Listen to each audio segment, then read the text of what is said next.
On December 24, 2019, the air was thick with the quiet hum of anticipation. London, draped in garlands and festive lights, was preparing to welcome Christmas. An atmosphere of warmth and family comfort was everywhere. Candles flickered in windows, parents checked on hidden presents one last time, and the streets gradually emptied, giving way to the silence of the night.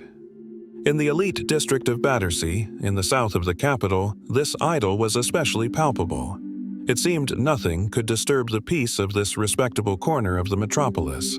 But it was here, in the shadows of the Georgian townhouses, that a specter of death had been waiting for hours. Around 9 p.m., a family arrived at their £1.5 million home on Battersea Church Road. Flamur Bakiri, his wife, and their young child had just spent the evening with friends, soaking in the holiday spirit. They got out of their car, and the child's laughter briefly broke the street silence. As they approached their front door, a figure emerged noiselessly from the gloom that shrouded the front garden. This was no robber, no random passerby.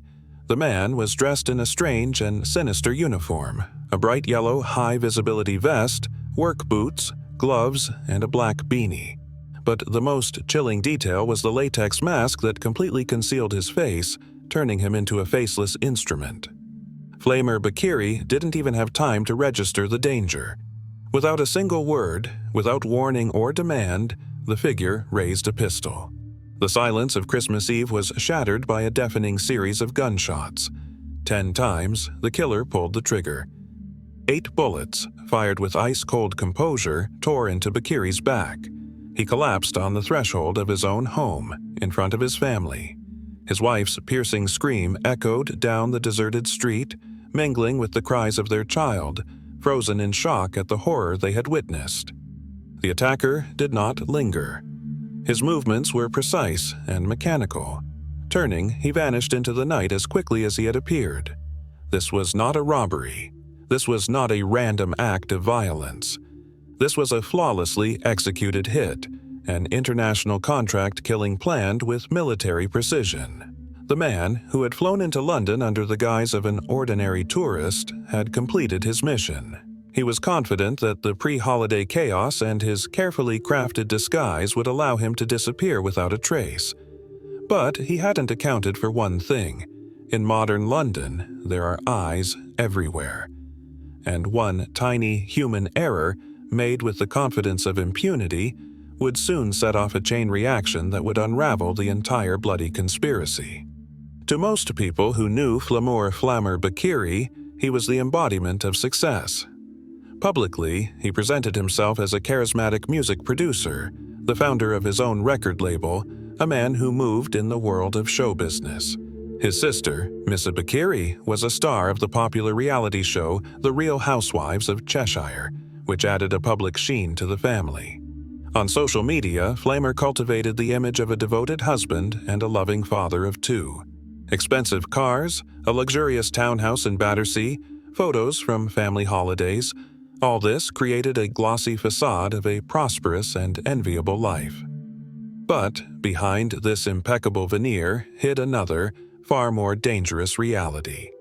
Flamur Bakiri, an Albanian by birth who grew up in Sweden, was deeply embedded in Europe's shadow economy. Law enforcement agencies across Scandinavia had long kept a file on him. Despite his official business activities, authorities suspected Bakiri was a key figure in a complex network involved in drug trafficking, arms smuggling, and laundering large sums of money. In 2018, Swedish police officially named him one of the country's most wanted men.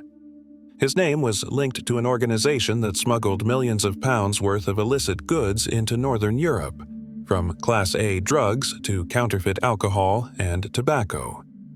Although some of the charges against him eventually fell apart in court, he was still convicted for illegal dealings with smuggled goods and received a suspended sentence, which only confirmed his connection to the criminal world. However, the real danger to him came not so much from his own dealings as from his connections. Bakiri was a close associate of Daniel Petrovsky, the leader of a powerful Albanian-Swedish crime group that controlled a significant portion of the region's criminal enterprises. His inner circle also included Naif Ade, a convicted armed robber linked to a daring 2010 heist on a security firm, from which $7 million was stolen. This powerful network had a mortal enemy. On the European criminal stage, a rival organization based in Denmark was gaining strength, led by a ruthless figure named Amir Mekki. The rivalry between the Petrovsky and Mekki syndicates went far beyond business competition. It had devolved into a bloody vendetta. In 2019, the rules of the game were broken in the most brutal way imaginable. In the Swedish city of Malmö, Caroline Hakim, Naif Aday's life partner, was gunned down in cold blood. The killer opened fire while she was holding their newborn baby in her arms. The murder sent a shocking message throughout the criminal underworld. The message was clear: no one was untouchable, and families were now fair game. After this, it became obvious that retaliation would follow, and the war would escalate to a new, even more vicious level. Flamur Bakiri, with his close ties to both Petrovsky and Aday, automatically became one of the prime targets in this war. His public life was merely a cover, and his days were numbered. The man chosen to carry out the sentence was the perfect candidate for a ghost operation. Anis Hemisi, a 24-year-old professional kickboxer from Sweden, seemed the very antithesis of a hired killer. He had no criminal record, his background was pristine, and he had never come to the attention of the police.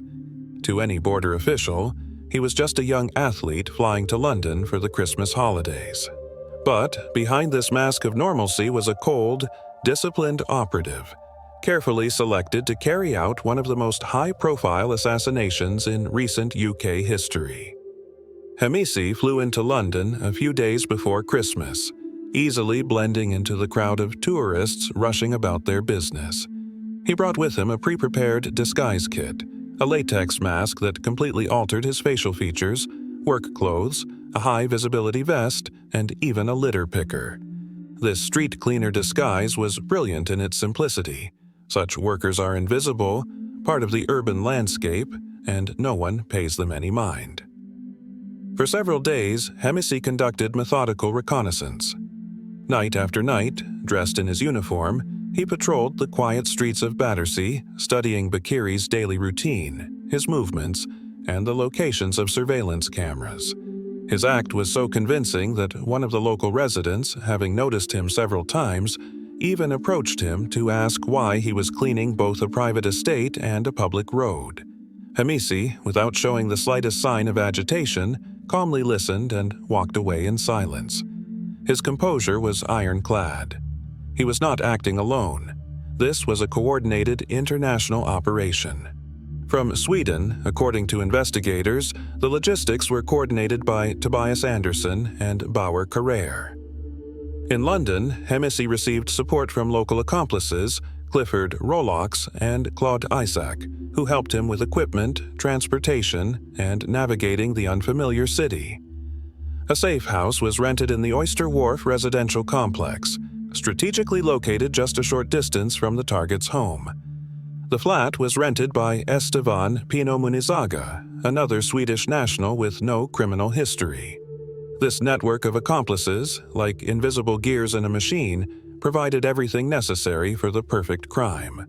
The plan was crystal clear: strike on Christmas Eve, when police and intelligence services are operating with reduced staff. Use a bicycle for a quick and silent getaway. Hide out in the safe house, destroy the evidence, and leave the country before the city woke up and realized what had happened.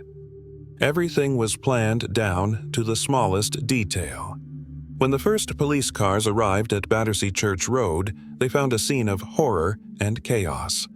Flamur Bakiri's body lay on the doorstep, his wife in a state of profound shock. For detectives from Scotland Yard, Christmas morning began with the investigation of a brutal murder. The initial theory of a robbery was dismissed almost immediately. Nothing was stolen, and the nature of the killing, multiple shots to the back, unmistakably pointed to a contract hit. From that moment, a painstaking investigation began, in which the detectives' main weapon was the City of London itself. The city, crisscrossed by thousands of CCTV cameras, became their primary witness. Detectives began to methodically review hours of footage from cameras in the vicinity of the crime. Soon, their attention was drawn to a strange character, a man in a street cleaner's uniform who had appeared in the area around Bakiri's house for several days in a row. This was the first lead. Next, the team of investigators began to trace his escape route on the night of the murder, first on foot and then on a distinctive green-colored lady's bicycle. This bicycle became a key element of the investigation. Step by step, from camera to camera, detectives followed the killer's route to the Oyster Wharf apartment complex, located on the riverbank just a few minutes' ride from the crime scene. A warrant to search the flat, rented in the name of Estevan Pino Munizaga, was obtained immediately. For the forensics team, the place turned out to be a treasure trove. Inside, they found the very same green bicycle, and an examination revealed traces of gunpowder on its handlebars, irrefutable proof that it was used by the shooter to escape. The high-visibility vest, litter picker, and black bin bags, the entire disguise kit, were also recovered from the flat.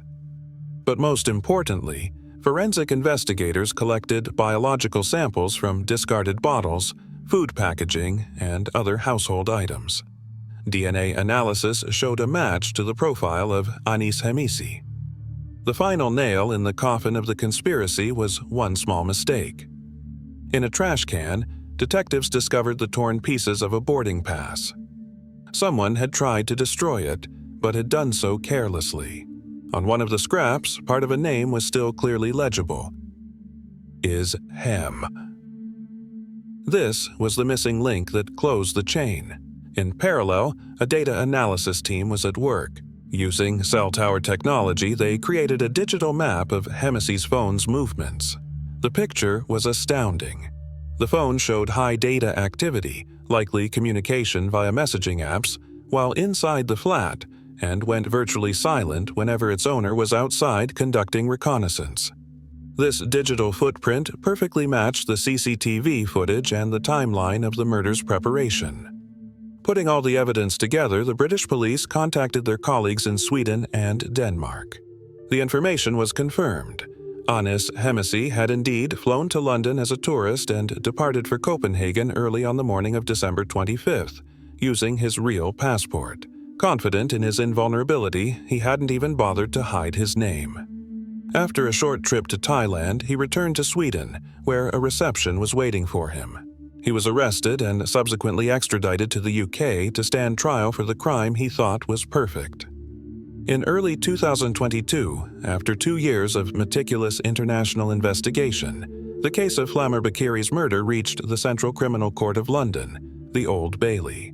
The courtroom became the final stage for this trans-European crime drama. In the spotlight, in the dock, sat Anis Hamisi. The image of the clean-cut athlete had vanished. Before the court stood a man accused of a cold-blooded contract killing, a hired gun in a brutal war between gangster clans. The prosecution methodically, step by step, built a wall of irrefutable evidence. The jury was shown CCTV footage of Hamisi in his now infamous disguise, patrolling the victim's street. Forensic scientists presented the results of tests linking his DNA to dozens of items from the safe house. They proved the presence of gunpowder residue on the unique bicycle he used to escape. And finally, as the pièce de résistance, the prosecutor presented the court with the torn boarding pass bearing his name, a piece of evidence born from fatal carelessness. Hamisi's digital footprint also told its story. Mobile data showed how he was active inside the flat, planning his actions, and how he went silent outside, becoming a ghost. Witness testimony, including the account of the resident who had spoken to the suspicious cleaner, completed the picture. The prosecution argued that this was not a crime of passion or personal hatred. It was a business move in a ruthless turf war, a contract from the Amir Mekki syndicate to eliminate a key figure from the rival Petrovsky clan. Hamisi was the instrument, the triggerman. The defense chose a risky tactic. They did not deny his presence, but tried to portray Hamisi as a naive pawn, a young man seduced and drawn into a world he did not understand. His lawyers emphasized his lack of prior convictions and his background in sports, suggesting he had been manipulated by more powerful and sinister figures. But this narrative crumbled under the weight of the evidence. The proof pointed to days of methodical planning, cold-blooded reconnaissance, and flawless execution. These were the actions not of a puppet, but of a professional. The jury was not swayed. In February 2022, Anis Hemisi was unanimously found guilty of the murder of Flamer Bakiri. The judge, in delivering the sentence, called the crime an organized, cold-blooded, and terrifying execution carried out on a family's doorstep in front of them. Hemisi was sentenced to life in prison with a minimum term of 35 years before he would be eligible for parole. His accomplices also received their sentences. Esteban Pino Munizaga, who rented the flat and knew of the plot, was sentenced to 15 years. Clifford Rolox and Claude Isaac, who assisted the killer in London, were each handed 3-year sentences. However, an unsettling ambiguity remained in the story. Tobias Anderson and Bauer Carrere, accused of coordinating the hit from Sweden, were acquitted of all charges due to insufficient evidence. The case was closed, but questions lingered. The triggerman was punished, but were the real masterminds still at large? The murder on a quiet London street on Christmas Eve became a chilling reminder that the tentacles of international organized crime can reach anywhere, and that even in the most peaceful of places, the line between peace and war can be erased in an instant.